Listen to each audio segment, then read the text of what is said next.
महाराष्ट्र और मुंबई में एफडीए एक बार फिर एक्शन मोड में है। मुंबई का प्रसिद्ध 98 साल पुराना बॉम्बे प्रेसिडेंसी रेडियो क्लब के बिजनेस फूड लाइसेंस को तत्काल प्रभाव से निलंबित कर दिया गया है। इस समय हम रेडियो क्लब के बाहर मौजूद हैं और आपको बता दें कि एफडीए के अधिकारियों द्वारा यहाँ पर इंस्पेक्शन की गई और इंस्पेक्शन में ऐसे कई मानक जिन पर इन्हें खरा उतरना था उन पर ये खरे नहीं उतरे और जिसके चलते स्वच्छता मानकों को कड़ाई से पालन ना करने के लिए इनके फूड बिजनेस लाइसेंस को सस्पेंड कर दिया गया। सरप्राइज इंस्पेक्शन के दौरान अधिकारियों ने पाया कि ये प्रतिष्ठित संस्थान खाद्य सुरक्षा और मानक अधिनियम के तहत अनिवार्य स्वच्छता नियमों का महज पालन नहीं कर रहे थे। 47% उल्लंघन यहाँ पर किया जा रहा था और निरीक्षण में रसोई घर के भीतर बेहद खराब हालत में सामान पाए गए, जिनमें भिनभिनाती मक्खियां, मरे हुए कॉकरोच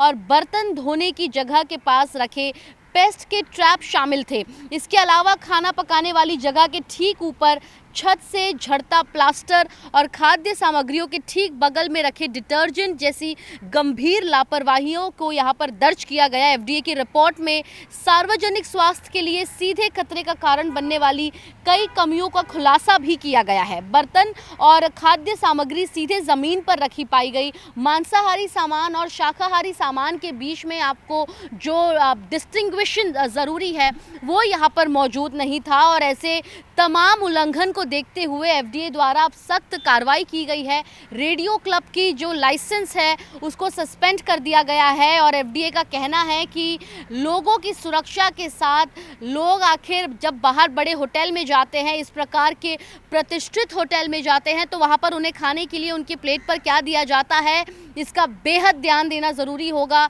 इस प्रकार की लीगेसी कैरी करने वाले होटल्स पर भी एफडीए अब कार्रवाई करती हुई नज़र आ रही है। देखना ये होगा कि बॉम्बे प्रेसिडेंसी रेडियो क्लब द्वारा आखिर एक बार फिर ये स्वच्छता के मानकों को पूर्ण करने के बाद ये एक बार फिर फूड लाइसेंस के लिए अप्लाई करेंगे और आखिर इन्हें फूड लाइसेंस दिया जाता है या फिर नहीं, और जो तमाम उल्लंघन इन्होंने किया है उसके बाद आखिर ये किस प्रकार अपने किचन को दोबारा सुधारते हैं ये भी ज़रूरी होगा। लेकिन एफडीए फिलहाल सख्त एक्शन में नज़र आ रहा है और तमाम ऐसे बड़े हॉस्पिटैलिटी जायंट्स के बीच अब एफडीए का कहर चल रहा है। उनका कहना है कि जो कुछ काम हो रहा है वो जनहित के लिए हो रहा है और ये नहीं रुकेगा। इस प्रकार जो खराब खाद्य पदार्थ किचन के भीतर रखे जा रहे हैं या फिर जो तमाम सुरक्षा मानक है जिनका उल्लंघन किया जा रहा है वो इन्हें रोकना होगा, वरना एफडीए इस प्रकार अपनी कार्रवाई इनके बीच जारी रखेगी।